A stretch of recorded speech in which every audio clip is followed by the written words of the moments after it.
सावित्री प्रसिद्ध तत्वज्ञानी राजर्षि अश्वपति की एकमात्र कन्या थी। अपने वर की खोज में जाते समय उसने निर्वासित और वनवासी राजा द्युमत्सेन के पुत्र सत्यवान को पतिरूप में स्वीकार कर लिया। जब देवर्षि नारद ने उनसे कहा कि सत्यवान की आयु केवल 1 वर्ष की ही शेष है, तो सावित्री ने बड़ी दृढ़ता के साथ कहा, जो कुछ होना था सो तो हो चुका।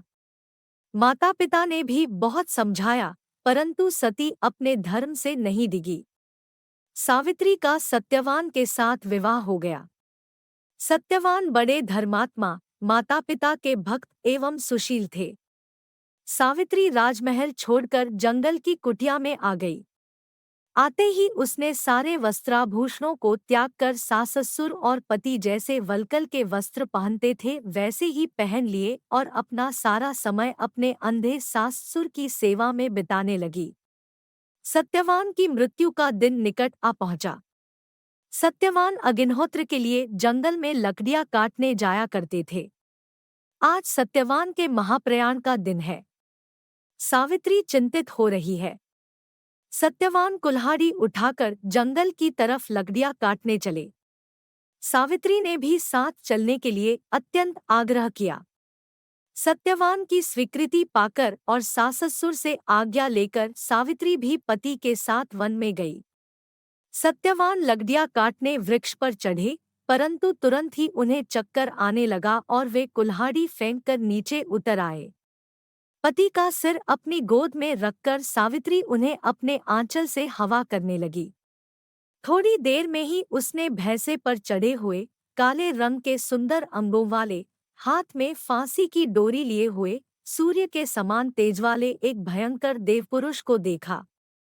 उसने सत्यवान के शरीर से फांसी की डोरी में बंधे हुए अंगूठे के बराबर पुरुष को बलपूर्वक खींच लिया। सावित्री ने अत्यंत व्याकुल होकर आर्त स्वर में पूछा, हे देव, आप कौन हैं और मेरे इन हृदयधन को कहाँ ले जा रहे हैं? उस पुरुष ने उत्तर दिया, है तपस्विनी, तुम पतिव्रता हो, अत मैं तुम्हें बताता हूँ कि मैं यम हूँ और आज तुम्हारे पति सत्यवान की आयु क्षीण हो गई है, अत मैं उसे बांधकर ले जा रहा हूँ। तुम्हारे सतीत्व के तेज के सामने मेरे दूत नहीं आ सके, इसलिए मैं स्वयं आया हूँ। यह कहकर यमराज दक्षिण दिशा की तरफ चल पड़े। सावित्री भी यम के पीछे पीछे जाने लगी। यम ने बहुत मना किया। सावित्री ने कहा, जहाँ मेरे पतिदेव जाते हैं वहाँ मुझे जाना ही चाहिए। यह सनातन धर्म है। यम बार बार मना करते रहे, परंतु सावित्री पीछे पीछे चलती गई। उसकी इस दृढ़ निष्ठा और पातिव्रत धर्म से प्रसन्न होकर यम ने एक एक करके वररूप में सावित्री के अंधे सास ससुर को आंखें दी, खोया हुआ राज्य दिया, उसके पिता को 100 पुत्र दिए और सावित्री को लौट जाने को कहा। परंतु सावित्री के प्राण तो यमराज लिए जा रहे थे, वह लौटती कैसे? यमराज ने फिर कहा कि सत्यवान को छोड़कर चाहे जो मांग लो। सावित्री ने कहा, यदि आप प्रसन्न हैं तो मुझे सत्यवान से 100 पुत्र प्रदान करें।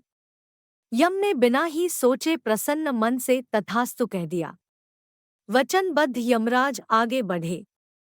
सावित्री ने कहा, मेरे पति को आप लिए जा रहे हैं और मुझे 100 पुत्रों का वर दिए जा रहे हैं। यह कैसे संभव है? मैं पति के बिना सुख, स्वर्ग और लक्ष्मी किसी की भी कामना नहीं करती। बिना पति मैं जिना भी नहीं चाहती। वचनबद्ध यमराज ने सत्यवान के सूक्ष्म शरीर को पाशमुक्त करके सावित्री को लौटा दिया और सत्यवान को 400 वर्ष की नवीन आयु प्रदान की।